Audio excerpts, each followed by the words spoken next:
నమస్తే, నేను Roja. Welcome to prime debate. ఏడాదిన్నరగా పాలకులు లేరు, పట్టించుకునే నాథుడే లేడు. దేశానికి పట్టుగొమ్మలని చెప్పుకునే గ్రామాల్లో పరిపాలన పడకేసింది.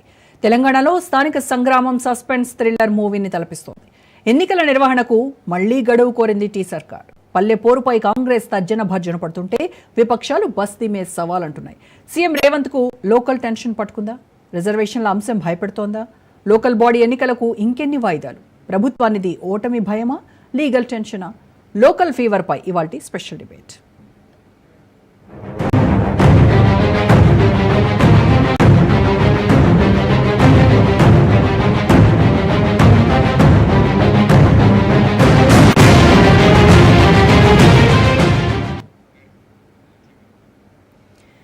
తెలంగాణలో స్థానిక సంస్థల ఎన్నికలు హీటెక్కిస్తున్నాయి. రాష్ట్ర ప్రభుత్వానికి, రాష్ట్ర ఎన్నికల కమిషన్ కు హైకోర్టు ప్రశ్నలు సంధించింది. సుప్రీంకోర్టు ఆదేశాలకు అనుగుణంగా స్థానిక సంస్థల్లో బీసీలకు రిజర్వేషన్లను ఖరారు చేసి ఎన్నికలకు సమాయత్తం అయ్యేందుకు నెల గడువు అవసరమని అదనపు అడ్వకేట్ జనరల్ ఇమ్రాన్ ఖాన్ చెప్పారు. ప్రభుత్వం సుముఖత వ్యక్తం చేసిన వెంటనే ప్రక్రియ ప్రారంభిస్తామని, అప్పటి నుంచి 2 నెలల సమయం పడుతుందని రాష్ట్ర ఎన్నికల కమిషన్ స్పష్టం చేసింది. రేపు పంచాయతీ ఎన్నికలపై హైకోర్టు తీర్పు ఇవ్వనుంది. దీంతో అన్ని పార్టీలో ఉత్కంఠ నెలకొంది.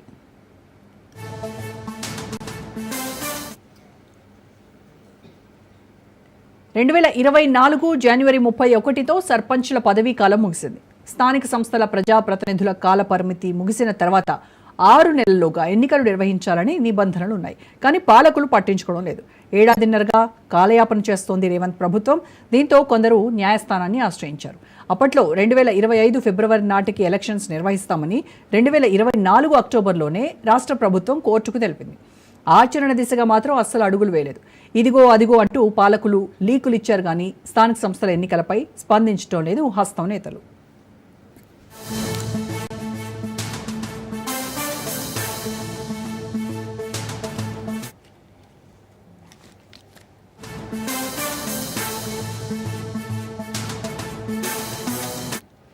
గ్రామ పంచాయతీలను పర్యవేక్షించడానికి ప్రత్యేక అధికారులను నియమించడం రాజ్యాంగంలోని ఆర్టికల్స్ 243 243 తెలంగాణ పంచాయతీరాజ్ చట్టం 2018 నిబంధనలను ఉల్లంఘించడమే.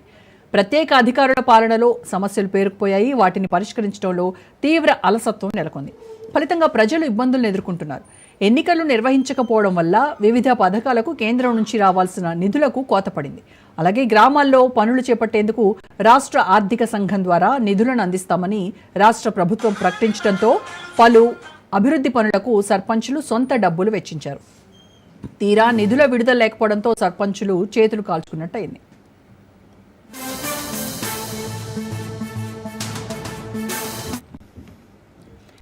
లోకల్ ఎలక్షన్స్ లో సత్తా చాటేలా వ్యూహ రచన చేస్తోంది కాంగ్రెస్. ఇప్పటికే రైతు భరోసా విజయోత్సవాలతో ఫుల్ జోష్లో ఉంది.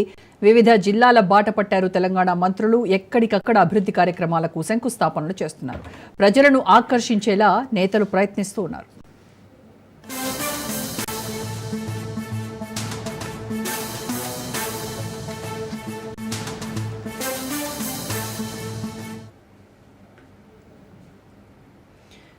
ఇక మరోవైపు అసెంబ్లీ ఎన్నికల్లో బ్రేకులు పడ్డాయి. పార్లమెంట్ ఎలక్షన్స్ లో పతారా పోయింది. లోకల్ ఎన్నికల్లోనైనా దమ్మేంటో చూపాలని భావిస్తోంది బీఆర్ఎస్. రేవంత్ సర్కార్ వైఫల్యాలను ఎండగట్టేందుకు సిద్ధమవుతోంది గులాబీ దళం.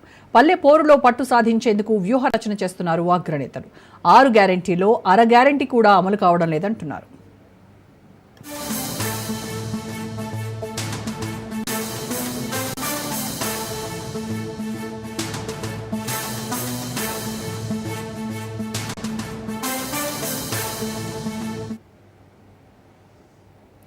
ఇక ఢిల్లీలో కమలం, గల్లీలోనూ కమలం తగ్గేదేలా అంటోంది తెలంగాణ బీజేపీ. లోకల్ ఎలక్షన్స్ పై కాషాయ దళం ఫోకస్ చేసింది. స్థానిక సంస్థల ఎన్నికల్లో సత్తా చాటేలా వ్యూహ రచన చేస్తున్నారు కమలనాథులు. కేంద్ర పథకాలు, రాష్ట్ర వైఫల్యాలే అస్త్రాలుగా అడుగులు వేస్తున్నారు. ఇక ఇదే అంశంపైన ఇవాళ డిబేట్లో మాట్లాడదాం. దానికంటే ముందు ఒక షార్ట్ బ్రేక్ తీసుకునేద్దాం. Stay tune. ఇక తెలంగాణలో స్థానిక సంస్థల ఎన్నికలు నిర్వహించడంలో కాంగ్రెస్ ఎందుకు అలసత్వ వైఖరిని అవలంబిస్తోంది? నిజంగానే రేవంత్ భయపడుతూ ఉన్నారా? స్థానిక సంస్థల ఎన్నికల ఓటమి ఆయనలో టెన్షన్ పెంచుతోందా? అలాగే ప్రతిపక్షాలు ఏ రకంగా స్పందిస్తాయి ఈ స్థానిక సంస్థల ఎన్నికల జాప్యంపై ఈ విషయం పైన మాట్లాడదాము. స్టూడియోలో ఉన్నారు చరణ్ కౌశిక్ యాదవ్ గారు, కాంగ్రెస్ నాయకులు. నమస్కారం అండి. అలాగే మనతో జూమ్ లో జాయిన్ అవుతున్నారు ప్రణీల్ గారు, సర్పంచుల సంఘం జనరల్ సెక్రటరీ. నమస్తే అండి ప్రణీల్ గారు. నమస్తే అండి రోజా గారు. Good evening. గుడ్ ఈవినింగ్ అండి. టైటిల్ చరణ్ కౌశిక్ గారితో మాట్లాడదాం. మొదటిగా సార్, స్థానిక సంస్థల ఎన్నికలు 2024 జనవరి 31తో వాళ్ళ పదవీ కాలం ముగిసిపోయింది. ఓకే, సర్పంచ్ల పదవీ కాలం ముగిసింది. ఆ తర్వాత 6 నెలల్లోగా ఎన్నికలు నిర్వహించి వెళ్లాల్సినటువంటి పరిస్థితి. గతంలోనే అక్టోబర్లో ఖచ్చితంగా ఫిబ్రవరిలో మేము ఎన్నికలకు వెళ్తాము అని చెప్పినటువంటి కాంగ్రెస్ ప్రభుత్వం మరి ఎందుకు ఆ దిశగా యాక్షన్స్ తీసుకోలేదు, ఆ చర్యలు లేవు?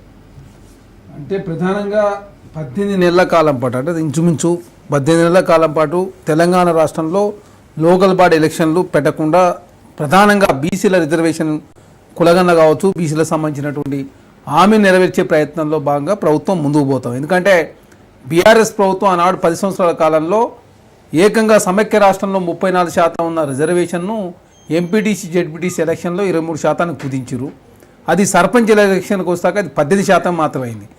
మున్సిపాలిటీ ఎలక్షన్లో 50% పెంచే అవకాశం ఉన్నా కూడా పెంచకుండా ప్రధానంగా బీసీలకు నష్టం జరిగింది. కాబట్టి కామారెడ్డిలో డిక్లరేషన్ కాంగ్రెస్ ప్రభుత్వం ప్రకటించి కులగన్న చేస్తాం, కులగన్న చేసిన తర్వాత 42% రిజర్వేషన్ ఇస్తానని చెప్పి ప్రభుత్వం భావించి తెలంగాణ రాష్ట్రంలో అధికారంలోకి వచ్చిన తక్షణమే అసెంబ్లీలో బిల్లు పాస్ చేసి దాదాపు తెలంగాణ రాష్ట్రం 90 రోజుల పాటు ఎన్యుమరేటర్ కావచ్చు 2 సార్లు అవకాశం ఇచ్చి కులగన్న చేసిన తర్వాత బీసీలకు సంబంధించిన జనాభా 56% ఉందని డిసైడ్ అయిన తర్వాత అసెంబ్లీలో బిల్లు పెట్టి విద్యా ఉద్యోగాల్లో 42%, అదే కాకుండా లోకల్ వాళ్ళలో 42% రిజర్వేషన్ ఇవ్వాలని చెప్పి ప్రభుత్వం భావించి అసెంబ్లీలో బిల్లు పెట్టిన తర్వాత గవర్నర్ గారు పంపించి గవర్నర్ గారు ఆమోదం తర్వాత అదేవిధంగా కేంద్ర ప్రభుత్వాన్ని పంపించిన తర్వాత తెలంగాణ రాష్ట్రంలో వచ్చే నెలలో భారత ప్రభుత్వము భారత పార్లమెంట్ సమావేశాలు జరగబోతూ ఉన్నాయి. కాబట్టి 18 నెలల పాటు ఆగినటువంటి మనము ఇంకొక 18 రోజుల పాటు ఆగినట్లయితే 9th షెడ్యూల్లో పెట్టించే అవకాశం కావచ్చు. కేంద్ర ప్రభుత్వం వైఖరి కూడా చాలా స్పష్టంగా తెలిసే అవకాశం ఉంది.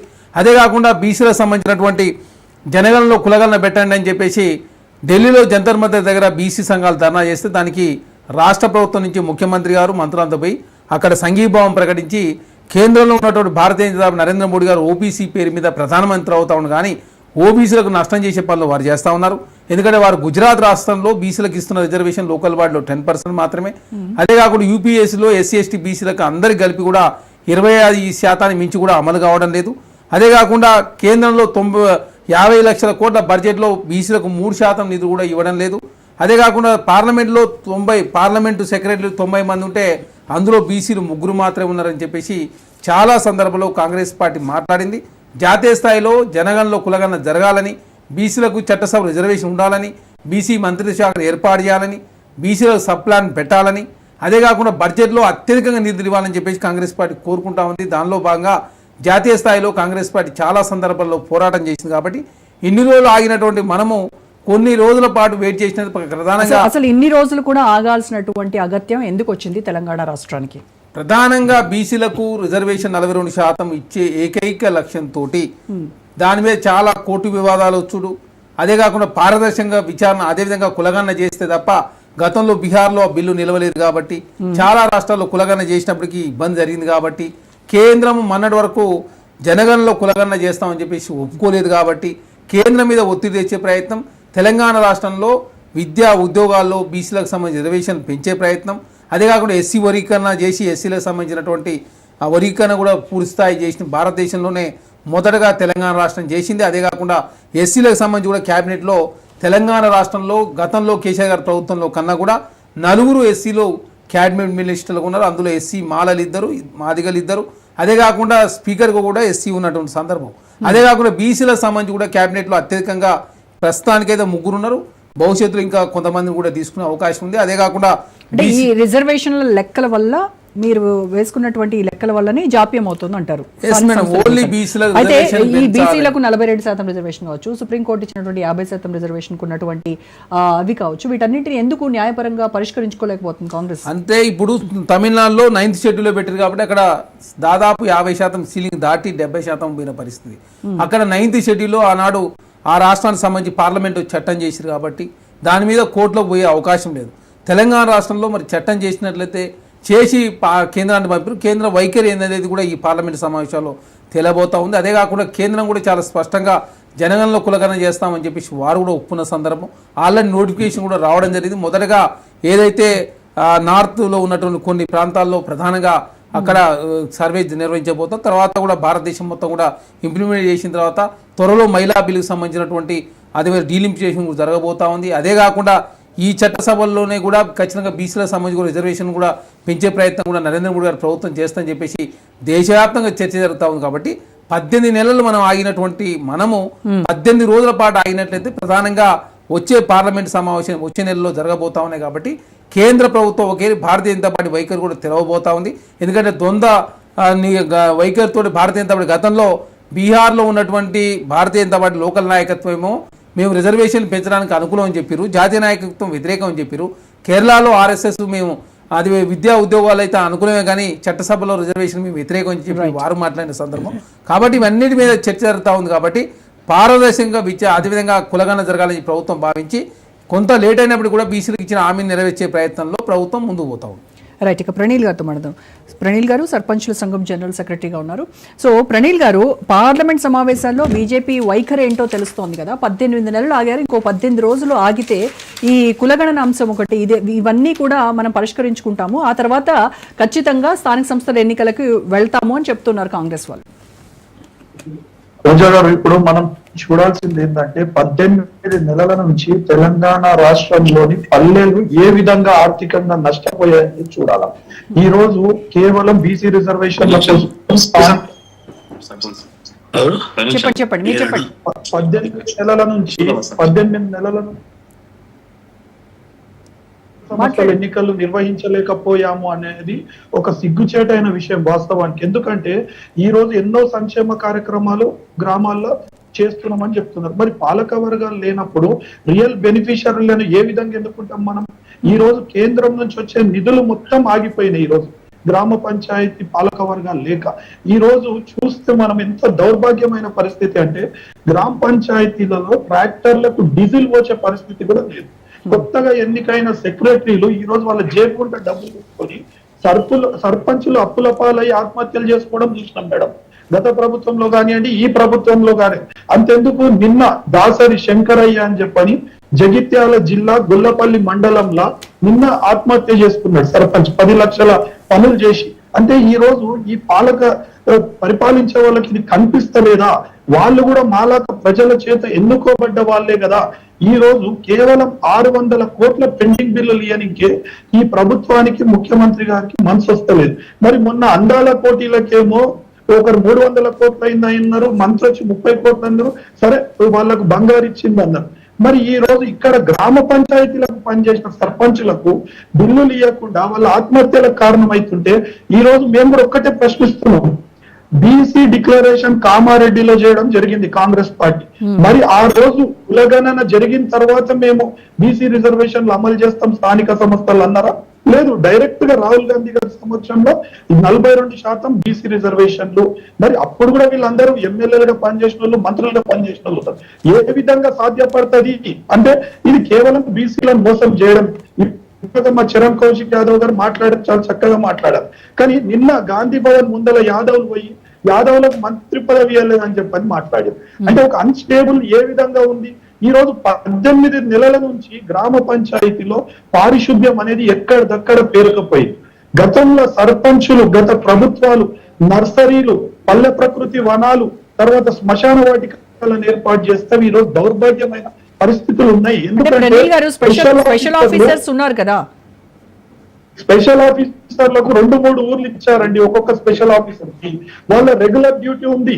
ఇప్పుడు మీరే చెప్పారు 243/E ఆర్టికల్ ప్రకారం పాలక వర్గాలు లేకుండా స్పెషల్ ఆఫీసర్లను పెట్టడమే తప్పు. గతంలో తెలుగుదేశం పార్టీ పర్సన్ ఇన్ఛార్జ్లను పెట్టి 2 సార్లు గ్రామ పంచాయతీల పాలక వర్గాలను పొడిగించడం జరిగింది. మరి వీళ్ళకి మేము మొరబెట్టుకున్నాము, మీరు ఎన్నికలు నిర్వహిస్తేనేమో నిర్వహించండి, లేదంటే గత ప్రభుత్వాలు చేసిన విధంగా పర్సన్ ఇన్ఛార్జ్ ని పెట్టండి అని చెప్పాను. వాళ్ళది పెట్టలేదు. 2024లో సర్పంచులు కోర్టుకు వెళ్ళడం జరిగింది కొందరు సర్పంచులు. ఏమని, ఎన్నికలు నిర్వహిస్తారా లేదంటే మమ్మల్ని కొనసాగిస్తారా అని చెప్పని.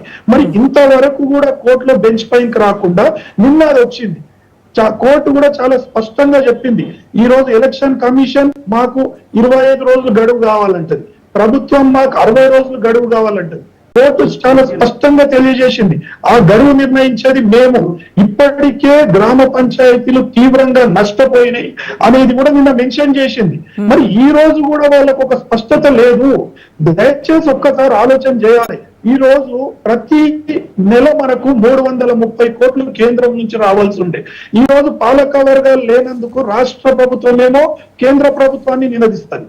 మరి వీళ్ళు అసెంబ్లీలో బీసీల పైన తీర్మానం చేసిండ్రు 42% రిజర్వేషన్. మరి ఏనాడన్నా అఖిల పక్షాన్ని కానివ్వండి, వాళ్ళు కానివ్వండి, ప్రధానమంత్రి దగ్గరకు పోయి మా రాష్ట్రంలో ఇట్లా స్థానిక సంస్థల ఎన్నికలు ఆగిపోయినాయి, 42% రిజర్వేషన్ మేము మాటిచ్చినాము, ఇది అమలు చేయనందుకు చెప్పని ఎవరన్నా ప్రయత్నం చేశారా అండి? అంటే గ్రామ పంచాయతీలు అంటేనే చిన్న చూపు ఈ రోజు వాస్తవానికి. కానీ ఇది మంచి ధోరణి కాదు. గ్రామాలే దేశానికి పట్టుబొమ్మలు. మీరు ఇస్తారా ఇయ్యరాది వేరే విషయం, రాష్ట్ర ప్రభుత్వం నిధులు ఇస్తారా ఇవ్వదా ఇంకో విషయం. కానీ కేంద్రం నుంచి హక్కుగా రావాల్సిన నిధులను 18 నెలల నుంచి ఈ రోజు 100 కోట్ల రూపాయలు ఈరోజు గ్రామ పంచాయతీలు నష్టపోయినాయంటే కేంద్ర ప్రభుత్వం బాధ్యత వహిస్తుందా, రాష్ట్ర ప్రభుత్వం బాధ్యత వహిస్తుందా? మరి దీనిలను గ్రామ పంచాయతీ ప్రజలు ఏ విధంగా దీనిలను యాక్సెప్ట్ చేయాలనేది కూడా ఒక్కసారి చూడండి. వాళ్ళు ఆలోచన చేయాలా, ఇప్పటికీ కూడా స్పష్టత లేదు వాళ్ళకి. రైట్ అండి, రైట్. ఇక మనతో జాయిన్ అయ్యారు ఆచార్య గారు, బీజేపీ నాయకులు. నమస్కారం అండి ఆచార్య గారు. ఆచార్య గారు వినిపిస్తుందండి? నమస్కారం, వినపడుతుంది. ఎస్ ఆచార్య గారు, సో ఇప్పటి వరకు సర్పంచుల సంఘం జనరల్ సెక్రటరీ ప్రణీల్ గారు మాట్లాడింది మీరు విన్నారు. కేంద్రం నుంచి హక్కుగా రావాల్సినటువంటి నిధులు ఆగిపోతున్నాయి. సో డెవలప్మెంట్ అనేది అసలు గ్రామ స్థాయిలో మొత్తం శూన్యము. అంతకు ముందు ఏదైతే సర్పంచులకు రాష్ట్ర ఆర్థిక సంఘం తరపున నిధులు ఇస్తామని చెప్తే సర్పంచులు తమ సొంత జేబుల్లోంచి పెట్టినటువంటి డబ్బులకి వడ్డీలు చెల్లించలేక వాళ్ళు నరకయాతన పడుతున్నారు. ఆ బిల్స్కి దేవుడెరుగు ఆ మాట. సో ఇన్ని రకాలుగా ఇబ్బందులు పడుతూ ఉంటే ఈ ఎలక్షన్స్ నిర్వహించడానికి ప్రభుత్వానికి వచ్చినటువంటి ఇబ్బంది ఏంటి అని అడుగుతున్నారు. ఫస్ట్ ఆఫ్ ఆల్ ప్యానల్ ఉన్నటువంటి మిత్రులకు, మీకు, ప్రేక్షకులకు అందరికి కూడా నమస్కారాలు. ముఖ్యంగా రాష్ట్ర ప్రభుత్వానికి స్థానికల సంస్థల పైన ఏ మాత్రం కూడా విశ్వాసం లేదు. స్థానిక సమస్యల మీద కూడా ఈ ప్రభుత్వానికి చిత్తశుద్ధి లేదు.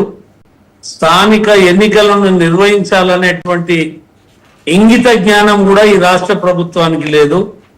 ఏదో అడ్డగోలుగా అనేక హామీలు ఇచ్చి 6 గ్యారంటీలని ప్రజల్ని నమ్మించి అధికారంలోకి వచ్చి ఇవాళ సుమారుగా 2 సంవత్సరాల కాలయాపన అవుతుంది. నేటి వరకు గ్రామ పంచాయతీలు ఎట్లా నడుస్తున్నాయి, ఈ ఏదైతే అధికారులను పెట్టి గ్రామాలలో ఏ రకంగా వ్యవస్థలు నడుస్తున్నాం అనేటువంటి అంశాన్ని ఏ రోజు కూడా రాష్ట్ర ప్రభుత్వం రివ్యూ చేయలే. ఆ పంచాయతీరాజ్ మినిస్టర్ ఎవరో, ఆ పంచాయతీరాజ్ మినిస్టర్ ఉన్నాడా లేడా అనేటువంటి విధంగానే ఈ రాష్ట్రంలో ఉంది. ముఖ్యంగా ఎన్నికలు ఫిబ్రవరి 1, 2024 సర్పంచ్ ఎలక్షన్ల కాలయాపన అయిపోయింది. అదేవిధంగా జూలై 5, 2024 ఎంపీటీసీల యొక్క కాలయాపన ముగిసింది. కానీ 6 నెలల ఎన్నికలు జరపాలి. ఎన్నికల అనంతరం, టర్మ్ అనంతరం లేదా టర్మ్ కంటే ముందే 6 నెలల ముందే ఎలక్షన్లు జరిపి వాళ్ళకు సకాలంలో ఛార్జీ చేయాలి. మరి ఎందుకు ఈ రాష్ట్ర ప్రభుత్వం, ఈ ముఖ్యమంత్రికి చిత్తశుద్ధి లేదు? ఈ ముఖ్యమంత్రికి స్థానిక ప్రజా సమస్యల మీద చిత్తశుద్ధి లేదు. ఎన్నికలప్పుడు ఏదో వాగి, ఎన్నికలప్పుడు ఏదో మాయమాటలు చెప్పి అధికారంలోకి వచ్చి అలా అధికారాన్ని గాలికి వదిలేసిండ్రు. నేను మీ ద్వారా కోరేది ఒకటే, వీళ్ళు 42% రిజర్వేషన్లు బీసీలకు ఇస్తామని కామారెడ్డి డిక్లరేషన్ లో ప్రగల్భాలు వలికి ఇవాళ కులగణన మేము చేసినాం, బీసీలు 56% ఉన్నారని చెప్పి వాటన్నింటికి చట్టబద్ధత తెచ్చేయడానికే ప్రయత్నిస్తున్నాము. అవి వచ్చిన తర్వాత ఖచ్చితంగా మేము ఎలక్షన్స్ కి వెళ్తాము. 18 నెలలు ఆగారు, ఇంకో 18 రోజులు ఆగొచ్చు కదా. పార్లమెంట్ సమావేశాల్లో దీనిపైన ఒక స్పష్టత వస్తుంది, బీజేపీ వైఖరి వస్తుంది అనేది. ఇప్పుడు ఒక మాటమ్మా, బీజేపీ కేంద్రముల్లో ప్రభుత్వాన్ని ఒప్పించి మేము పెడతామని చెప్పిర్రా మీరు, లేకపోతే మేము 42% ఇస్తాం మా కోట్లేదు అన్నారా? మీరు డైరెక్ట్ గా 42% మేము ఇస్తాం బీసీలకు అని చెప్పి ఇవాళ మీరు ఢిల్లీలో మేము చేపిస్తామని మాట్లాడితే, ఇప్పుడు కేంద్రము కులగణన జనగణన చేసిన తర్వాత ఈ దేశం మొత్తం మీద ఓబీసీలు ఎంతమంది ఉన్నారు, ఏ రాష్ట్రాల్లో ఎంతమంది ఉన్నారు, దాని ప్రకారం ఇవాళ కులగణన జరుగుతుంది, జనగణన జరుగుతుంది. దాని ప్రకారం ఓబీసీలు ఎంతమంది ఉన్నారు దేశవ్యాప్తంగా ఒక నిర్ణయం తీసుకుంటది. ఇవాళ మీరు కామారెడ్డిలో జరిగినటువంటి మీటింగ్ కు పార్లమెంట్ ఎన్నికల అసెంబ్లీ ఎన్నికల అసెంబ్లీ ఎన్నికలప్పుడు మీరు ప్రజలని రెచ్చగొట్టి 42% బీసీలకు రిజర్వేషన్లు ఇస్తారని మాయమాటలు చెప్పి ఇవాళ మేము ఈడ తీర్మానం చేసినాం, ఢిల్లీకి పంపినాం. మనం ఈడ తీర్మానం చేసి ఢిల్లీకి పంపినావు కదా, మరి ఢిల్లీకి వెళ్ళి వచ్చిందా కాదు, మళ్ళీ ఎందుకు ఇవాళ మళ్ళీ బీసీల గొంతు పోయినాక చూస్తున్నావు? 42% ఇయ్యలేనుడు ఎందుకు నువ్వు డిక్లరేషన్ ఇచ్చినావు? ఎందుకు నువ్వు దాని మీద ఇలా పెద్ద ఊపుకుతంపుడు ఉపన్యాసాలు ఇచ్చినావు? రోల్ మోడల్ ఏం రోల్ మోడల్? ఇలా దీన్ని ఏం రోల్ మోడల్ మీరు చేసింది ఏంది? ఇలా మీరు ఆర్డినెన్స్ తీసుకొస్తారా? తెలంగాణ ప్రభుత్వం ఆర్డినెన్స్ తెచ్చి 42% రిజర్వేషన్లు పెట్టి మీరు ఎన్నికల కోనరి, అది కోర్టు కోతే పోని, సుప్రీం కోర్టు కోతారా లేకపోతే హైకోర్టు కోతారా పోని, అప్పుడు దేశంలో ఉన్నటువంటి బీసీలందరూ కూడా ఆలోచన చేస్తారు. ఇలా బీజేపీ చేసినాక నువ్వు చేసేది ఏంది? చరణ్ గారు స్పందిస్తారు. మేము ఒకటే మనతో జాయిన్ అయ్యారు. సర్పంచుల బిల్లులు ఇవ్వకుండా ఏదైతే సర్పంచులని నానా బాధలు పెడుతున్నారో వీళ్ళకి దమ్ముంటే సర్పంచుల బిల్లులు క్లియర్ చేయండి. సర్పంచుల బిల్లులు క్లియర్ చేసినాక ఎన్నికలు 42% మీద వీళ్ళని ముందుకోమని మేము డిమాండ్ చేస్తున్నాం. రైట్ ఆచార్య గారు, ఇప్పుడే మనతో జాయిన్ అయ్యారు బీఆర్ఎస్ నాయకులు శుభ్రత్ పటేల్ గారు. నమస్కారం అండి శుభ్రత్ గారు. సో శుభ్రత్ గారు, ఎందుకు స్థానిక సంస్థల ఎన్నికలంటే రేవంత్ కి టెన్షన్ పట్టుకుందా, ఓటమి భయమా, ఎందుకు ఎలక్షన్స్ కి వెళ్ళట్లేదు? మీరు విమర్శిస్తున్నట్టుగా అదే రీజనా, ఇంకేదైనా రీజన్ అనుకుంటున్నారు? ఈరోజు రోజా గారు, మీకు అదేవిధంగా ప్యానల్ ఉన్నటువంటి చార్యన్న గారికి, చరణ్ కౌశిక్ గారికి, అదేవిధంగా సర్పంచ్ల సంఘం నాయకులకు అందరు కూడా గుడ్ ఈవినింగ్. ఈరోజు చాలా బాధాకరం ఏంటంటే, రేపు హైకోర్టులో జడ్జిమెంట్ రాబోతుంది దీని మీద. ఏదైతే 42% అని వీళ్ళు ఏదో కామారెడ్డి డిక్లరేషన్ పెట్టిన నాటి నుండి కూడా బీసీలను మోసం చేస్తుంది కాంగ్రెస్ పార్టీ అనేది స్పష్టంగా మేము చెప్పినాం. కానీ ప్రజలు ఆశ పెడతారంటే ఆశ కాబట్టి బీసీలు నమ్మినరు, ఓట్లు వేసారు, కాంగ్రెస్ని అధికారంలో కూర్చోబెట్టిన తర్వాత వీళ్ళు చేసింది ఏంటంటే, ఫస్ట్ ఒక జీవో ఇచ్చిరు బీసీ కమిషన్కి, ఒక బీసీ వెల్ఫేర్ డిపార్ట్మెంట్ నుండి మార్చి 15 తారీఖు రోజు, మార్చి 15 ఎంపీ ఎలక్షన్ల ముందు కులగణనకు సంబంధించి ఒక రోడ్ మ్యాప్ తయారు చేయాలని చెప్పేసి, ఆ రోజు నేను బీసీ కమిషన్ సభ్యునిగా ఉన్నా, రోడ్ మ్యాప్ తయారు చేయాలని చెప్పి మాకు ఒక మెమో ఇచ్చారు బీసీ వెల్ఫేర్ డిపార్ట్మెంట్ నుండి. మేమంతా దానికి మీటింగ్లు పెట్టి అన్ని చేసిన తర్వాత మళ్ళీ ఆగుండు అని చెప్పేసి దాని రోడ్ మ్యాప్ని, దాన్ని మేము క్వశ్చనర్ని అన్ని ప్రిపేర్ చేసి, people's committee for caste census వాళ్ళతో రివ్యూ చేసి, అన్ని ఏజెన్సీలతో మాట్లాడి మొత్తం కూడా క్వశ్చనర్ తయారు చేసి ఇచ్చిన తర్వాత ఆగుండు అనేసి ఆపేసారు. ఆపిన తర్వాత ఏం చేశారు, మళ్ళీ కొత్త కమిషన్ వేసారు. దానికి ఎవరైతే ఇప్పుడు నిరంజన్ గారు ఉన్నారో, నిరంజన్ గారికి టీఓఆర్లో ఇచ్చారు వాళ్ళకి చేయమని. వాళ్ళు కొన్ని జిల్లాలు తిరిగిన తర్వాత హైకోర్టు చెప్పింది డెడికేటెడ్ కమిషన్ వేయాలని చెప్తే, అక్టోబర్లో భూసాని వెంకటేశ్వర్లు గారితో ఒక కమిటీ వేసి, ఆయనతోనే ఒక సింగిల్ మ్యాన్ ఆయననే కమిషన్ వేసారు. కమిషన్ వేసిన తర్వాత మేము అప్పటి నుండిగా చెప్పినాం, కమిషన్ వేస్తే కమిషన్ ద్వారా మీరు కులగణన చేయండి, లెక్కలు తీయండి. వీళ్ళు కమిషన్ ద్వారా తీయకుండా ప్లానింగ్ డిపార్ట్మెంట్ ద్వారా జీవో నంబర్ 18 ప్రకారంగా ప్లానింగ్ డిపార్ట్మెంట్ తీసింది. దాని పర్యవేక్షణ కరెక్ట్ లేదు, లెక్కలు కరెక్ట్ రాలేవనేది అందరూ కూడా బీసీ సంఘాలు మొత్తం కూడా చింపేసినాయి. లెక్కలు వచ్చిన తర్వాత 46% ఉన్నామా, మేము గతంలో 51% ఉన్నామని చెప్పేసి చింపి పడేసినటువంటి చూసినాం, అంటిపెట్టినటువంటి చూసినాం. ఈ కులగణన అనేది పూర్తిగా బూటకం అనేది మొత్తం కూడా తెలిసిపోయింది. తర్వాత ఏం చేశారు వీళ్ళు, అసెంబ్లీలో ఫస్ట్ ఏమన్నారు, తీర్మానం అన్నారు, తర్వాత బిల్లు పెట్టిరు. మేము మద్దతు ఇచ్చినాం, ఎందుకంటే బీసీల కోసం అన్ని పార్టీలు కలిసి వచ్చినాయి. ఆడున్నటువంటి అసెంబ్లీలో ఉన్నటువంటి అన్ని పార్టీలు ఏకపక్షంగా నీకు ఏకగ్రీవంగా తీర్మానం చేసినాయి. చేసిన తర్వాత ఇప్పటి వరకు ఈ ప్రభుత్వం చేసినటువంటి చర్య లేదు, రేవంత్ రెడ్డి గారు చేసినటువంటి చర్య లేదు. మొన్న నీతి ఆయోగ్ విషయంలో తెలంగాణ రాష్ట్రానికి అన్యాయం చేస్తుంది కేంద్ర ప్రభుత్వం, నేను ఆ నీతి ఆయోగ్ మీటింగ్ ని బహిష్కరిస్తా అని చెప్పిండు గతంలో. చెప్పి మళ్ళీ మొన్న పోయి చెట్టాపట్టాలు వేసుకొని తిరిగిండు మోడీతోని. మళ్ళీ ఇక్కడ వచ్చేసి దత్తాత్రేయ గారి మీటింగ్ లో ఏం చెప్పిండంటే, మోడీ నాకు అడిగిండు, అరే మీ గురువు ఉన్నాడు చంద్రబాబు నాయుడు అంటే, చంద్రబాబు నాయుడు నేను కాలేజ్ చేసిన, అంతకుముందు స్కూల్ మీ దగ్గరనే చదివినా, ఇప్పుడేమో జాబ్ రాహుల్ గాంధీ ఇచ్చిన. ఈ చిల్లర మాటలు మాట్లాడడానికి మోడీ గారితో టైం ఉంది రేవంత్ రెడ్డి గారు. కానీ ఈ 42% ఏదైతే మేము బిల్లు పంపినామో దాన్ని ఆమోదించాలని డిమాండ్ చేసిండా? అది చేయలేడు, చేతులు దులుపుకున్నాడు. అదేవిధంగా రెండే మార్గాలండి. ఈరోజు ఆర్టికల్ 243D-T-6 రెండిట్లో కూడా స్పష్టంగా ఏముందంటే, ఎస్సీ ఎస్టీలకు జనాభా దామాషాలో రిజర్వేషన్లు ఇవ్వాలని ఉంది లోకల్ బాడీస్ లో. ఇది బీసీలకు మాత్రం రాష్ట్ర ప్రభుత్వం బీసీలకు రిజర్వేషన్ ఇవ్వచ్చని ఉంది. ఎంత ఇవ్వాలనేది స్పష్టంగా లేదు రాజ్యాంగంలో, ఎందుకంటే లెక్కలు కూడా లేవు కదా, కులగణాలు చెరగలేదు కాబట్టి, లెక్కలు లేవు కాబట్టి ఎంత ఇవ్వాలని స్పష్టంగా లేదు. దానికి అనుగుణంగానే కోర్టులకు పోతే supreme court Krishnamurthy versus union of ఇండియాలో స్పష్టంగా 2010లో జడ్జిమెంట్ ఇచ్చింది ఏంటంటే, మీరు ఎస్సీ ఎస్టీ మినాయించి 50% లోపట్నే బీసీలకు ఇవ్వాలని చెప్పేసి స్పష్టంగా ఇచ్చారు. దాన్ని ఎవరు ఛాలెంజ్ చేయలే. ఈ రోజు మీ దగ్గర లెక్కలు ఉన్నాయి అంటారు కదా, ఈ రోజు సుప్రీంకోర్టు ఆ జడ్జిమెంట్ ఇచ్చిన తర్వాత మళ్ళీ వికాస్ కిషన్ రావు గవాల్ ఇచ్చింది, చాలా రాష్ట్రాలకు సంబంధించి జడ్జిమెంట్లు ఇచ్చింది, అన్ని రాష్ట్రాలకు వర్తిస్తాయని కూడా చెప్పింది సుప్రీంకోర్టు స్పష్టంగా. మళ్ళీ ప్రతి రాష్ట్రం మా దగ్గర రావద్దు, అన్ని రాష్ట్రాలకు ఇది వర్తిస్తాయని.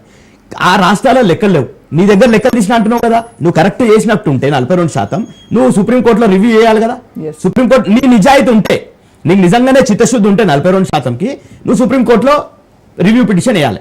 లేకపోతే పార్లమెంట్లో ఇంతకుముందు చరణ్ కౌశిక్ గారు చెప్తారు 18 నెలలు ఆగినాం, 18 రోజులు ఆగరా, మీకు గ్యారంటీ ఉందా? 18 రోజులలో పార్లమెంట్లో మీరు చెప్పంగానే ఈడ మోడీ మీకు రేవంత్ రెడ్డి గారు మోడీకి చాలా మంచిగా ఉండొచ్చు, బడే భాయ్ చోటే భాయ్ మీరు మీ సంబంధాలు బాగుండొచ్చు, పర్సనల్ సంబంధాలు, కానీ రాష్ట్రానికి గుండు చిన్న ఇచ్చిండ్రు, గాడిది గుడ్డు ఇచ్చిండ్రు అని చెప్పేసి మీరే గాడిది గుడ్డుని పెట్టి ప్రదర్శించారు.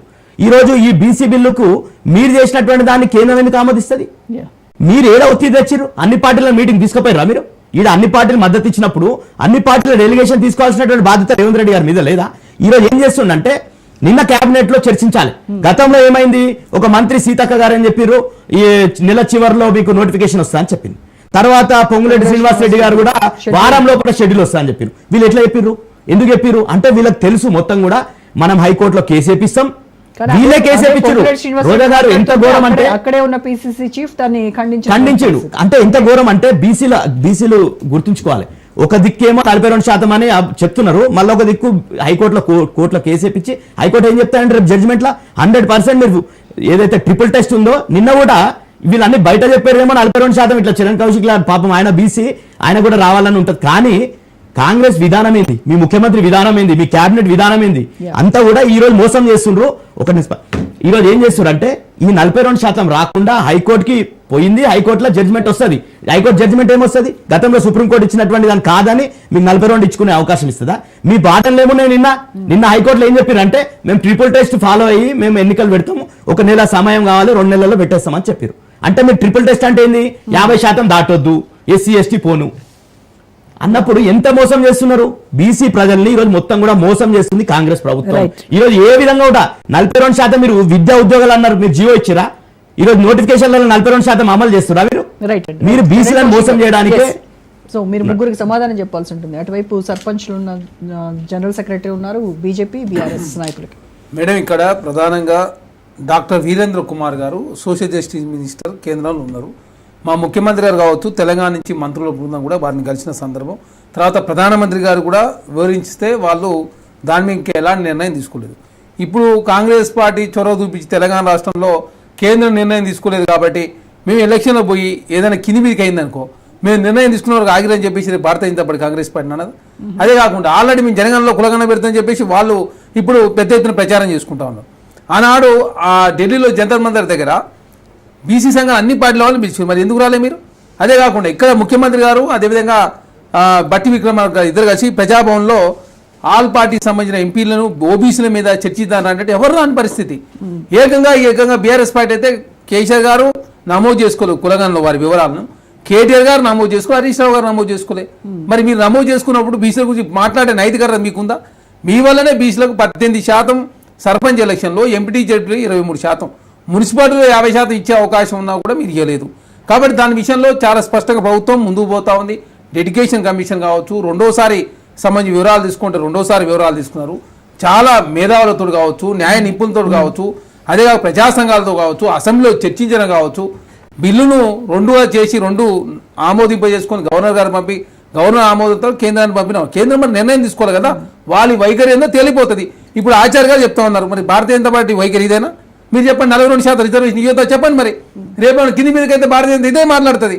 మీరు ఎందుకు ఇన్ని రోజులు ఒప్పుకోబెట్టరా, కొన్ని రోజులు ఎందుకు ఒప్పుకోబెట్టలేకపోయారు అంటే మేము వ్యతిరేకం తీసుకున్నామని చెప్పి మీరు గ్రహించిరా కలగనం అని చెప్పి భారతీయ జనతా పార్టీ మాట్లాడారు. కాబట్టి వచ్చే పార్లమెంట్ సమావేశాలు వచ్చే నెలలో ప్రారంభంగా పోతా ఉన్నాయి. కాబట్టి 18 నెలల కాలం పాటు మనం వెయిట్ చేసినాం. మనం 18 రోజుల పాటు వెయిట్ చేసి తర్వాత కేంద్రం ఈ బడ్జెట్ సమావేశంలో మీకంటూ ఒక పాలసీ ఉండదా, మీకంటూ ఒక డెసిషన్ ఉండదా? వాళ్ళు ఏదో అంటారు, బీఆర్ఎస్ వాళ్ళు మమ్మల్ని విమర్శిస్తారు, ఈ వీటి కోసం మేము ఆలోచిస్తున్నాం అని చెప్తున్నారు. చక్కగా బీసీల కోసం కాంగ్రెస్ పార్టీ ఎన్ని మాటలైనా పడటానికి సిద్ధంగా ఉన్నాం.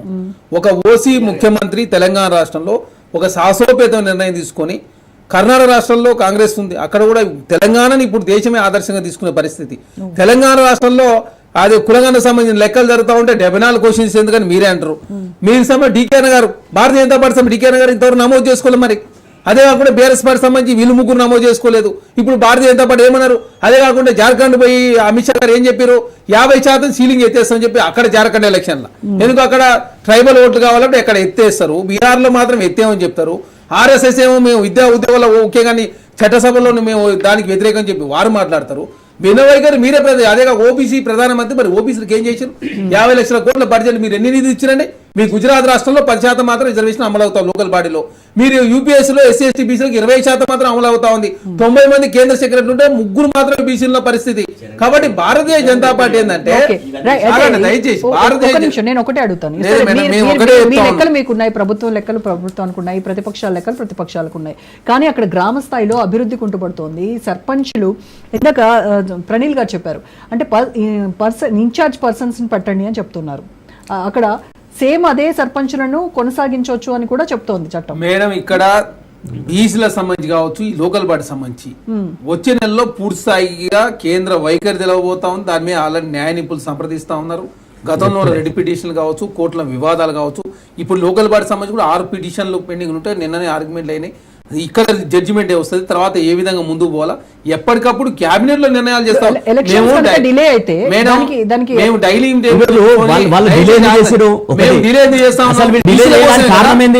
చెప్తున్నది ఏంటంటే ఈ రోజు మీరు 42% అమలు చేయడానికి కామారెడ్డి డిక్లరేషన్ అమలు చేయను చాలా విషయాలు చెప్పినావు చరణ్ గారు. చెప్పినది మళ్ళీ రిపీట్ చేస్తున్నావు. భారతీయ జనతా పార్టీ ద్వంద్వ వైఖరితో ముందుకు పోతా ఉంది. బీసీ ప్రధానమంత్రి అని చెప్పి బీసీ ప్రధానమంత్రి, మరి బీసీల చట్టసభలో రిజర్వేషన్ పెడితే వద్దన్నారు కాంగ్రెస్ పార్టీ. రాహుల్ గాంధీ గారు మాకున్నట్టు 100 మంది ఎంపీ కూడా మద్దతు ఇస్తానికి సిద్ధంగా ఉన్నారు కదా, అంటే మీరు వద్దా 42% అయితే ఇచ్చే ఉద్దేశం లేదా భారతీయ జనతా పార్టీకి? అదే కాకుండా సర్పంచ్ ఎలక్షన్ సర్పంచ్లకు సంబంధించి బిల్లు ఎవరు పెండింగ్ పెట్టిపోయారు? మేము ఆ పెండింగ్ పెట్టిపోయారు. 70,000 కోట్ల రూపాయల కాంట్రాక్టర్లకు, 1,600 కోట్ల రూపాయల సర్పంచ్లకు, ఆరోగ్యశ్రీ 12,000 కోట్ల రూపాయలు మొత్తం కలిసి 1,10,000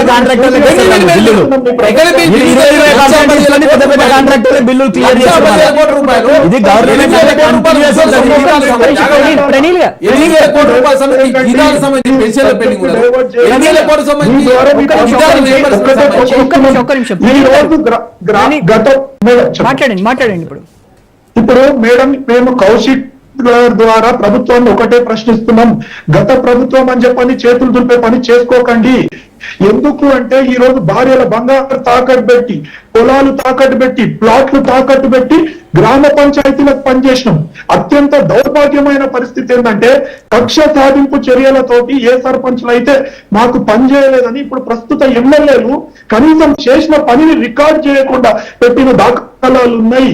దయచేసి ఇదే సాంప్రదాయం కానీ తెలంగాణలో కంటిన్యూ అయితే భవిష్యత్తులో సర్పంచ్లకు కానీ ఎంపీటీసీలకు కానీ పోటీ చేయడానికి కూడా ఎవరు ముందరికి రారు. దయచేసి మీ ప్రభుత్వాన్ని ఒకటే అడగండి. ఈ రోజు రైతు భరోసా 9,000 కోట్లు వస్తాయండి. ఈ రోజు మేము అది తప్పట్లేదు, మంచిది. 2 సార్లు ఆపినా ఈసారి ఎట్లనో రైతు భరోసా వేస్తున్నారు, సంతోషం. కానీ 600 కోట్లు ఉన్న సర్పంచుల పైన ఎందుకు ఈ కక్ష సాధింపు చర్యలు? సరే, గత ప్రభుత్వాన్ని ఎంత వినదించాలో అంత వినదించి ఇచ్చారు. మా సర్పంచ్లను అడిగినాం, మీరు అడిగిన ప్రతిపక్షాలు మొత్తం అన్నాయి. మరి ఈ రోజు 18 నెలల కాలంలో ఒక ఆరోపణ కూడా ఉంది. ఒక మంత్రి కంపెనీకి ప్రభుత్వం వచ్చిన 3 నెలలకే 2,000 కోట్ల రూపాయలు చెల్లించింది అని చెప్పాలి. సరే, మేము దాని జోలికి పోవట్లేదు, ఎందుకంటే అది ప్రజలందరూ కూడా గమనిస్తున్నారు. ఈ రోజు అందాల పోటీలు అనుకోండి, లేదంటే ఒక్కొక్క ఎమ్మెల్యే 100 కోట్ల హామీ ఇస్తున్నాడు. మరి ఈ రోజు సర్పంచులకు వచ్చే వరకు ఎందుకు ఈ కక్ష సాధింపు? దయచేసి ఒక సానుకూలమైన దృక్పథంతో రేవంత్ రెడ్డి గారు కూడా గ్రామీణ ప్రాంతం నుంచి వచ్చారండి. ఈ రోజు ఒక శ్మశాన వాటిక ఒక సర్పంచ్ ఎంతో బద్నామై చుట్టుపక్కల పొలాలతోటి బద్నామై శ్మశాన వాటిక నిర్మించాడు. ఒక్కటి ఆలోచన చేయండి చరణ్ గారు, అందరు బీజేపీ పార్టీ వాళ్ళు కూడా 2023 కంటే ముందు భారతదేశంలో 20 అవార్డులు ప్రకటిస్తే గ్రామీణ ప్రాంతాలకు యావత్ భారతదేశం మొత్తం 18 అవార్డులు ఈ రోజు తెలంగాణ ప్రభుత్వం, తెలంగాణ గ్రామ పంచాయతీ సర్పంచులు సాధించిండ్రు అంటే ఈ రోజు వాళ్ళని కీర్తించాల్సింది పోయి ఈ రోజు మీ మధ్యలో ఉన్న పంచాయతీలను తీసుకొచ్చి సర్పంచుల బిల్లులు పెండింగ్ పెడతారా అండి? ఇది ఎంత దౌర్భాగ్యమైన విషయం. ఈ రోజు మీరు చూడండి, ఒక్కసారి పోయి గ్రామీణ ప్రాంతాల్లో నర్సరీల పరిస్థితి చూడండి. 2 ఏళ్లు కరోనాను అనుభవించినాం. ఈ రోజు 2019-2024 సర్పంచులు ఎవరైతే ఉన్నారో 2 ఏళ్లు కరోనాలో భార్య పిల్లలను వదిలిపెట్టి కూడా ఈ రోజు ఎవరి ఇంట్లో కరోనా సోకితే వాళ్ళకి పోయి అక్కడ ఈ రోజు వాళ్ళకి కంటైన్మెంట్ చేయడం కానీ, వాళ్ళకు పనులు ఇవ్వడం కానీ అవన్నీ చేసినాం. అట్లాంటి సర్పంచులను ఈ రోజు తీవ్ర గోసకు గురి చేస్తున్న ప్రభుత్వం బాగుపడుతుందా? మీరు వేరే ఈరోజు రిజర్వేషన్లు అంటారండి, వాస్తవానికి బీసీల పైన చిత్తశుద్ధి ఉంది అంటారు. ఎప్పుడు ఇచ్చారండి బీసీలకు మంత్రి పదవి? ముదిరాజుకి మొన్న ఇచ్చారు, పాలమూరి బిడ్డ శ్రీహరికి. యాదవులకు ఇంతవరకు ఇవ్వలేదని మీ కమ్యూనిటీ చెప్తుంది. అంటే బీసీల పైన ప్రభుత్వానికి ఎంత చిత్తశుద్ధి ఉంది అనేది మీకు తెలుసు. బిల్లులన్నీ పెండింగ్ పెట్టెళ్ళింది బీఆర్ఎస్ ప్రభుత్వం అని కాంగ్రెస్ అంటోంది. మరి ఎవరు సర్పంచ్ బిల్లుల్ని క్లియర్ చేయాల్సిన బాధ్యత కాంగ్రెస్ పైన ఉంది? డిసెంబర్ 7న 2023 డిసెంబర్ లో ఈ కాంగ్రెస్ పార్టీ ప్రభుత్వం అధికారంలోకి వచ్చింది. మరి 2023 డిసెంబర్ నుంచి 2024 ఫిబ్రవరి 1 తారీఖు వరకు ఈ 3 నెలలు ఏం వర్కులు జరగలేదా? ఒక్కటి గమనించాలి, ఎప్పుడైనా సరే చివరి 3 నెలల నుంచి 6 నెలల లోపలనే గ్రామ పంచాయతీలో ఎక్కువ అభివృద్ధి పనులు జరుగుతాయి. అవును, మీరు అది తప్పుదారి, మీరు అంటే దాటేసుకోవడం చెప్తుంటారు. అసెంబ్లీలో సీతక్క గారు అదే మాట అంటారు, ఒక బాధ్యత గల పంచాయత్ రాజ్ మంత్రి అయ్యుండి మా ప్రభుత్వంలో చేయలే, మీ ప్రభుత్వంలో చేయలే, వాళ్ళ ప్రభుత్వంలో చేయలే. మేము చేసింది గ్రామ పంచాయతీ ప్రజలకు సేవ చేసినాం, గ్రామ పంచాయతీ ప్రజలకు అభివృద్ధి కార్యక్రమాలు నిర్వహించినాం. ఈ రోజు మేము చేసిన అభివృద్ధి కార్యక్రమాలు మొత్తం అక్కడ కళ్ళకు కట్టినట్టున్నాయి. అయినా సరే ఈ ప్రభుత్వంలో కూడా ఒక్కసారి 2023 డిసెంబర్ నుంచి ఫిబ్రవరి వరకు చేసినామండి. ఇంకొకసారి కాంగ్రెస్ పార్టీ మంత్రులు కానివ్వండి, కాంగ్రెస్ పార్టీ నాయకులు కానివ్వండి, ఆ ప్రభుత్వంలో పనిచేసినాము అనేది అడగొద్దు. ఎందుకంటే ఆ గ్రామ పంచాయతీకి రావాల్సిన నిధులతోటి ప్లానింగ్ చేసుకొని మాకు ఈ నిధులు వస్తాయని చెప్పని సర్పంచులు పనిచేశారు. ఈరోజు 40 లక్షలు అండి ఒక్కొక్క సర్పంచ్ కి, 12 లక్షలు పెండింగ్ ఉన్నాయి. వాళ్ళ ఇళ్ళలో ఎట్లా బ్రతుకుతారో ఒక్కసారి ఆలోచన చేయండి. అండ్ ఈ రోజు సంక్షేమ కార్యక్రమాలు నిర్వహిస్తున్నారు. ఈ రోజు ఇందిరమ్మ కమిటీలను వేసిండ్రు. మరి మాజీ సర్పంచ్లకు అన్నేమన్నా పార్టిసిపేషన్ ఇచ్చిర్రా? సరే, మాజీ సర్పంచ్ల పార్టిసిపేషన్ వద్దు, కానీ మన రాజకీయాలు తీసుకుపోయి ప్రభుత్వానికి రాజ్ న్యూస్ ద్వారా ఒక్కటే విజ్ఞప్తి చేస్తున్నాను, సంక్షేమ కార్యక్రమాలకు పార్టీలను ఆపాదించకండి. పాపం పేద ప్రజలు కేవలం కాంగ్రెస్ పార్టీ వాళ్ళకే ఇల్లు ఇస్తాం, కాంగ్రెస్ పార్టీ వాళ్ళకే యువవిత్తం వస్తుంది అనేది తప్పు ధోరణి. దయచేసి అందరికీ సంక్షేమ పథకాలు వచ్చే విధంగా గ్రామ సభలు నిర్వహిస్తలేరు. రోజా గారు, ఇది ఒక్కటి చివరి అంశం. మేము ఏంటంటే గ్రామ సభలు నిర్వహించకుండా లబ్ధిదారులను ఏ విధంగా ఎన్నుకుంటారు చెప్పండి? గ్రామ సభలు ఎందుకు నిర్వహిస్తలేరు? ఈ రోజు ఒక పాలక వర్గం ఉంటే గ్రామ సభలు నిర్వహిస్తే అన్న పేదోడెవడు, బలిసినోడెవడు, ఎవరికి సంక్షేమ పథకం అందాలి అనేది నిర్ణయిస్తారు. దయచేసి మీ ద్వారా రాజ్ న్యూస్ ప్రభుత్వాన్ని మేము కొడుతున్నాము, వెంటనే ఏదైనా చర్యలు తీసుకొని గ్రామ సభల ద్వారా ఇవ్వాలి. బేషరతుగా మా బిల్లులు సుమారుగా 600 కోట్ల చిల్లర బిల్లులను వెంటనే ఒక 10-15 రోజుల లోపల ఎన్నికల కంటే ముందే నిర్వహించాలి. ఎందుకంటే కొత్త సర్పంచ్లు వచ్చి కుర్చీ ఎక్కితే పాత సర్పంచ్లకు బిల్లులు ఇచ్చే దాఖలాలు ఉండవు. అప్పుడు గ్రామాల్లో పక్ష వాతావరణం ఏర్పడుతుంది. అది చాలా తీవ్రమైన పరిణామాలకు దారితీస్తుంది. కాబట్టి కొత్త పాలక వర్గం ఏర్పడే లోపే వెంటనే ముఖ్యమంత్రి గారిని మేము ప్రాధాన్యపడుతున్నాం. ఈ రోజు గవర్నర్ దగ్గరికి మళ్ళీ మాట్లాడదాం రణీల్ గారు, మళ్ళీ మాట్లాడదాం. సో ఆచార్య గారు, బీజేపీ ద్వంద్వ వైఖరి వల్లనే అసలు ఈ స్థానిక సంస్థల ఎన్నికల పాపం అంటే డిలే అవ్వడానికి ఈ తప్పు చేసిందే బీజేపీ. మీరు కనుక ఒకటే స్టాండ్ తో కరెక్ట్ గా దీన్ని డెసిషన్ తీసుకొని ఉంటే ఈ పార్టీకి అయిపోయేది అని చెప్తున్నారు. ఇప్పుడు ఎవరన్నా ఈ మాట మాట్లాడితే వాళ్ళకు బుద్ధి ఉన్నట్ట లేదంట అనేది ఆలోచన చేయాలి. వాళ్ళ కామారెడ్డి డిక్లరేషన్ ఎవరిచ్చిర్రు, కామారెడ్డిల బీసీలకు మాట ఎవరిచ్చిర్రు, అధికారంలోకి వచ్చినప్పుడు మేము బీజేపీ ఒప్పుకుంటూనే చేస్తామని మాట ఇచ్చిర్రా? ఇవాళ ఇక్కడ బిల్లు పెడితే బీజేపీ బేషెంటుగా సపోర్ట్ చేసింది కదా. రాష్ట్ర ప్రభుత్వం బిల్లు పెడితే ఎలాంటి ఆక్షేపణలు చేయకుండా బిల్లుకు మద్దతు ఇచ్చినామా లేదా? ఇవాళ ఇక్కడ ఉన్నటువంటి రాష్ట్ర ప్రభుత్వానికి మేము చిత్తశుద్ధితోటి మేము బిల్లుకు మద్దతు ఇస్తే ఈ రకంగా మాట్లాడడం ఎంతవరకు వాళ్ళకు ఇంగిత జ్ఞానం ఉన్నదనేది నేను భావించుకోవాలి. రెండవది, బీజేపీ వాళ్లకు బీసీలకు 42% ఇవ్వాలని లేదా అని అంటే, ఇవ్వాలని ఉన్నందుకే కదా మీరు పెట్టిన బిల్లుకు మేము మద్దతు ఇచ్చింది. ఇప్పుడు ఇవాళ దేశంలో జనగణన చేయాలి, జనగణనతో పాటు కులగణన చేయాలని చెప్పి దేశ ప్రజలందరూ కుల సంఘాలు బీసీ సంఘాలు కోరినప్పుడు మేము దాన్ని ప్రధానమంత్రి నరేంద్ర మోడీ గారు అంగీకరించిండు కదా. మరి ఇప్పుడు ఆ పని చేయాలన్నా వద్దా? ఆ పని చేయకుండానే ఇవాళ ఈ కాంగ్రెస్ పార్టీ అనాలోచితమైనటువంటి దానికి మేము నిర్ణయం తీసుకోలేదని మాట్లాడితే, రాష్ట్రముల మీరు 42% రిజర్వేషన్లతోటి స్థానిక ఎన్నికలు నిర్వహిస్తామని చెప్పారు. మీరు ఆర్డినెన్స్ తీసుకొచ్చి నిర్వహించుని అంటున్నాం. మేము వద్దని చెప్తలేము. మీరు నిర్వహించాలి. మీరు నిర్వహించడానికి ఆర్డినెన్స్ తీసుకురండి. ఏ కోర్టు ఆపినా కూడా దాన్ని మీరు చిత్తశుద్ధితో చేయండి. సుప్రీంకోర్టులో 100 తీర్పులు మీకు వచ్చినా కూడా ఇవాళ చిత్తశుద్ధి లేకుండా ఒక్కటి అమలు పరుస్తలేరు. సో లోకల్ బాడీ ఎలక్షన్స్ నిర్వహించాలి. ఆచార్య గారు చెప్పినట్టు మేము చెప్పినట్టు ఉండదు. ఇప్పుడు ఇంత పెద్ద సాహసోపేద నిర్ణయం తీసుకున్నప్పుడు దీని వెనక న్యాయ నిపుణులతో చర్చించకుండా మేధావులతో మాట్లాడకుండా ఉంటారని నాకు అర్థం. భారతీయ జనతా పార్టీ బీహార్కే ఉదాహరణ. నితీష్ కుమార్ గారు అక్కడ చేసిన తర్వాత అక్కడ భారతీయ జనతా పార్టీ లోకల్ వాళ్ళు సమర్థించారు, జాతీయ నాయకులు వ్యతిరేక. ఇప్పుడు ఎందుకు జాతీయ స్థాయిలో భారతీయ జనతా పార్టీ బలైన పడతా ఉంది కాబట్టి ఈసారి బీసీల మీద రాజకీయం చేయాలని ఒక దురుద్దేశంతో ముందు పోతా ఉన్నారు తప్ప జంతర్ మంతర్ ఎందుకు రాలేదు? దయచేసి ఒక్క నిమిషం ఆచార్య గారు, జంతర్ మంతర్ లేకుండా హాజరు కాలేదని అడుగుతున్నారు. ఇప్పుడు ఇప్పుడు వీళ్ళకు బుద్ధి లేక మర్యాద మాట్లాడ నేర్చుకో. బుద్ధి ఉందా? నాకు అర్థం కాదు. మీ ఒకరికి పంపించిన వెంటనే వయసులో పెద్ద ఎమ్మెల్యే పోటీ చేసినావు, బుద్ధి ఉందని మాట్లాడతావు. ఆచార్య గారు దయచేసి వినండి. బిల్లు పంపిన వెంబడే పోయి ధర్నా చేస్తారా? భలే మాట్లాడతారు. నాకు అర్థం కాక భారత ప్రభుత్వం మీద ఒత్తిడి పెంచే ప్రయత్నం చేసినాం మేము. మరి మేము మా తర్వాతనే కదా కేంద్రం ఒప్పుకున్నది. మరి మిమ్మల్ని ఒప్పుకున్నది, ఆచార్య చూసి ఒప్పుకున్నది. మరి తీసుకోపోయి ఆ డీకేనే చెప్పండి మరి ఎందుకు నమోదు చేసుకోలేదు? భారతీయ జనతా పార్టీ నాయకులు నాకు అర్థం కాదు. ఒట్టినే ఒట్టినే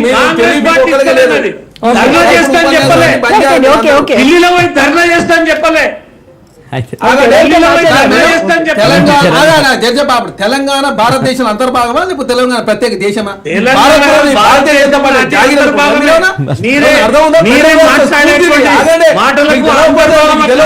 నేర్చుకోండి మరి. ఏమో భారతదేశంలో తెలంగాణ అంతర్భాగం కదా? భారతదేశం మీకు మరి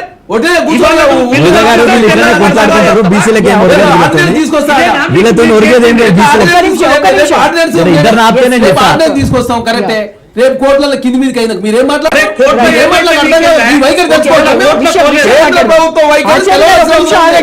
మీరు ఆర్డినెన్స్ 7th షెడ్యూల్ లో పెడతాను. మేడం ఇక్కడ ఈ రోజు వీళ్ళిద్దరు కొట్లాట చూస్తే ఎట్లుంటది అంటే నిజంగానే ఫైట్ చేస్తున్నట్టే వీళ్ళు అంతా అపోహలు ఉంటారు. కానీ ఈ రోజు ఎక్కడ చేస్తారు? ఈ రోజు బీసీల మీద వీళ్ళకి చిత్తశుద్ధి లేదు, వాళ్ళకి లేదనేది 70 సంవత్సరాలు భారతదేశానికి స్వాతంత్రం వచ్చిన తర్వాత ఈ రోజు దేశంలో ఒక బీసీ మంత్రిత్వ శాఖ లేదు. ఈ రోజు డిమాండ్ చేస్తున్నారు కాంగ్రెస్ వాళ్ళు. గతంలో వీళ్ళు 50 సంవత్సరాలు పాలించే దేశాన్ని, వాళ్ళు కూడా 11 సంవత్సరాలు అయింది. మోడీ గారు మా ప్రధానమంత్రి బీసీ అని చెప్పుకుంటున్నటువంటి బీజేపీ ఇప్పటి వరకు ఒక మంత్రిత్వ శాఖ లేదు. ఈ రోజు ఏ దాని ప్రకారంగా అది కాదన్నా, అది కాదే మన బీసీల బడ్జెట్ ఏంది, బీసీల బడ్జెట్ అది కాదు అన్నా.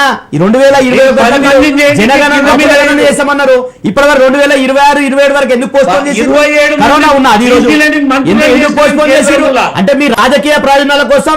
ఈరోజు దేశవ్యాప్తంగా బీసీలందరూ కూడా కులగణన చేయాలని డిమాండ్ వచ్చేసి మీ గొంతు మీద కత్తి పెడితే ఇప్పుడు మేము కులగణన చేస్తామని అది ఎందుకు స్టార్ట్ చేయాలి?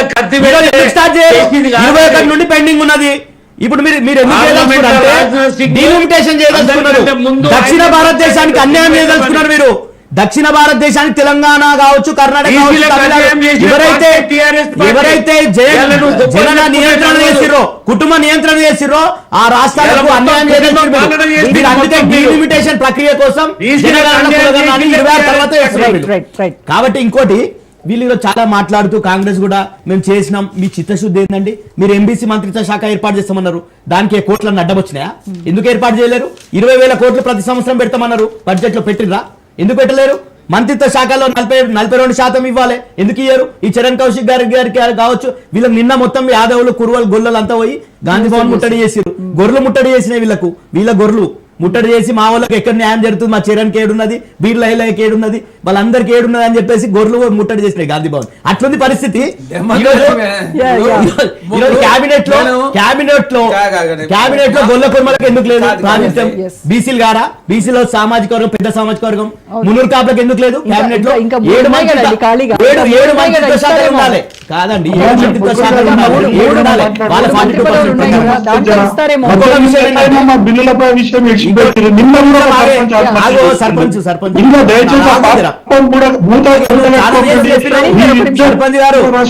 సర్పంచ్ గారు చాలా చెప్పారు. మీరు వాస్తవము వాళ్ళ బిల్లులు ఇవ్వాలి. పెద్ద పెద్ద కాంట్రాక్టర్లకేమో 20% తీసుకొని ఆ మెగా కృష్ణారెడ్డి లాంటి వాళ్ళకు అప్పుడు కూడా బిల్లులు అనేవి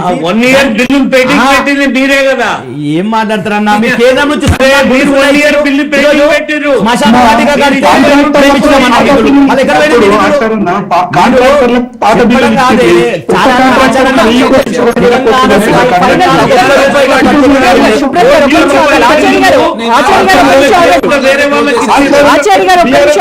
బీఆర్ఎస్ పార్టీ వాళ్ళ చేతిలో మీరు అడుగుతే ఇప్పుడు ఎన్నిక లేదు. ఇప్పుడు బీఆర్ఎస్ పార్టీ తప్పు పడతలేను.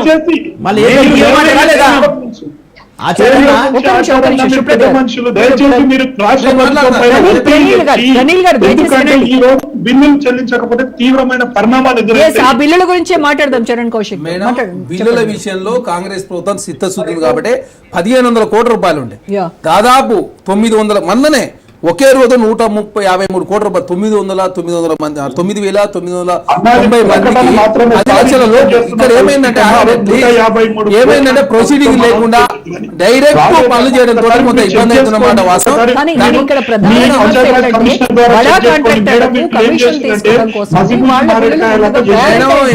ఎవరికి 1,10,000 కోట్ల రూపాయలు పెండింగ్ పెట్టిపోయారు. 1,10,000 కోట్ల రూపాయలు ఇక్కడ గ్రామ సర్పంచులకు సంబంధించి ఇవ్వద్దనే ఉద్దేశం లేదు. కాకపోతే ప్రొసీడింగ్స్ లేకుండా పనిచేసారు. ప్రొసీడింగ్ లేకుండా పనిచేసినప్పుడు బిల్లులు ఇస్తే అధికారులు సస్పెండ్ అవుతారు. ఇక్కడ కొన్ని టెక్నికల్ ఇబ్బందులు ఉన్నాయి కాబట్టి 10 లక్షల లోపు అన్ని కూడా 9,000 ఆగండి సార్ 9,990 మందికి కాంగ్రెస్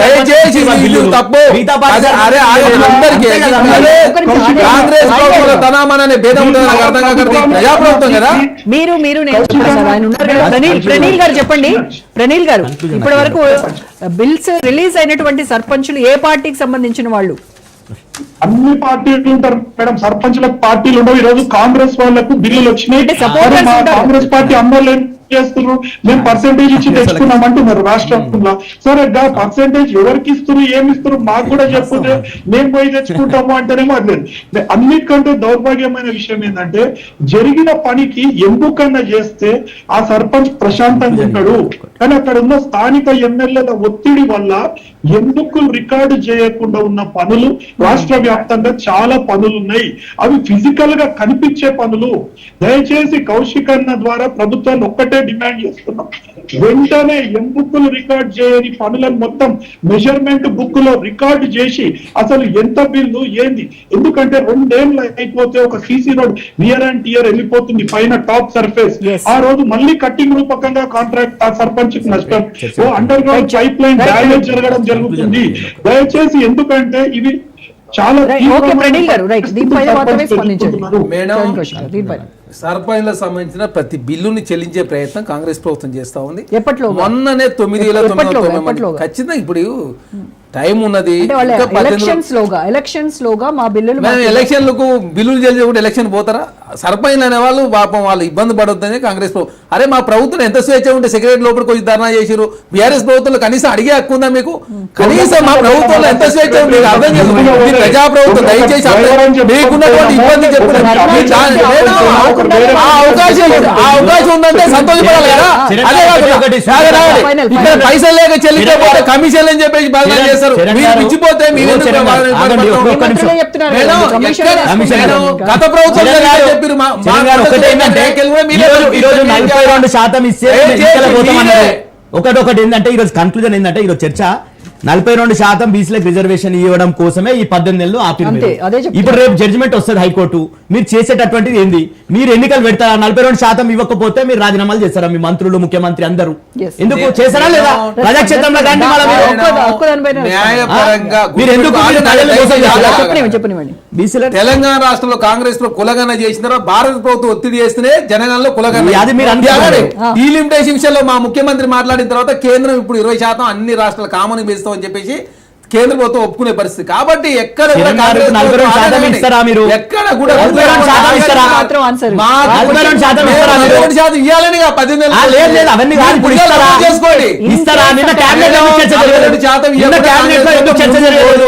మాకు రకరకాల ఎందుకు జీవో ద్వారా పోయింది, పార్టీ పరంగా పోయింది, రకరకాల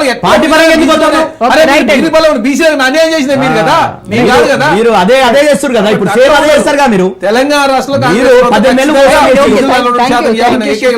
చరణ్ కౌశిక్ గారు థ్యాంక్ యూ సో మచ్ అండి. అలాగే ఆచార్య గారు, ప్రణీల్ గారు థ్యాంక్ యూ అండి. ఇది వాళ్ళ special debate. Stay tune to Raj news.